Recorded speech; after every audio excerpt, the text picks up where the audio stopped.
இந்த வீடியோக்குள்ள போறதுக்கு முன்னாடி நம்ம சேனலை சப்ஸ்கிரைப் பண்ணாதவங்க சப்ஸ்கிரைப் பண்ணிடுங்க, பக்கத்துல இருக்க பெல் பட்டனையும் கிளிக் பண்ணிக்கோங்க. வாங்க வீடியோக்குள்ள போகலாம். விஜய் டிவில பரபரப்பான கதைக்களத்தோட ஒளிபரப்பாகிட்டு வர சீரியல் தான் பாண்டியன் ஸ்டோர்ஸ் 2. போய் சொல்லதுனால மயில வீட்டை விட்டு பாண்டியன் அனுப்ப அதே வேகத்துல சரவணன் தன்னோட மனைவிக்கு விவாகரத்து நோட்டீஸ் அனுப்பிட்டாரு. இதனால கோபத்துல மயில் அம்மா வழக்கம் போல பொய் புகார் போலீஸ் நிலையத்துல கொடுத்தாங்க. இதனால பாண்டியன் குடும்பமே ஜெயிலுக்கு போனாங்க. அதுக்கப்புறம் கோமதி அண்ணன்கள் சொன்ன சாட்சியா ஜாமீன்ல வெளியே வந்தாங்க. இன்னைக்கான எபிசோட்ல மயில் அவ்வளவுதான், என்னோட வாழ்க்கை முடிஞ்சது, நீதிமன்றத்துல மாமா எப்படி பேசினாரு பாத்தியா, மீனா அப்பவே பொறுமையா இருக்க சொன்னா அப்படின்னு தன்னோட அம்மா கிட்ட அழுது புலம்புறாங்க மயில்.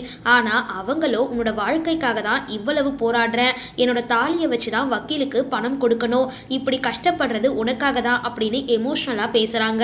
இன்னொரு பக்கம் தன்னோட அக்கா குடும்பம் கஷ்டத்துல இருக்கிறத தாங்க முடியாம வீட்டுக்கு வந்த பழனி அவங்கள பார்த்ததும் தம்பி கிட்ட மன்னிப்பு கேட்டு அழுது புலம்புறாங்க கோமதி. அதே மாதிரி பாண்டியன் வந்து பழனி கிட்ட மன்னிப்பு கேட்டு வருத்தமா பேசுறாரு. இதுல என்ன மாற்றம் அப்படின்னா பாண்டியனோட குரல் இன்னைக்கான எபிசோட்ல மாற்றப்பட்டிருக்கு. சரி, இந்த வீடியோ பத்தின உங்களோட கருத்துக்களை கீழே கமெண்ட் பாக்ஸ்ல போஸ்ட் பண்ணுங்க. வீடியோ பிடிச்சிருந்தா லைக் பண்ணுங்க, ஷேர் பண்ணுங்க, மறக்காம டிபி காபி சேனலை சப்ஸ்கிரைப் பண்ணுங்க.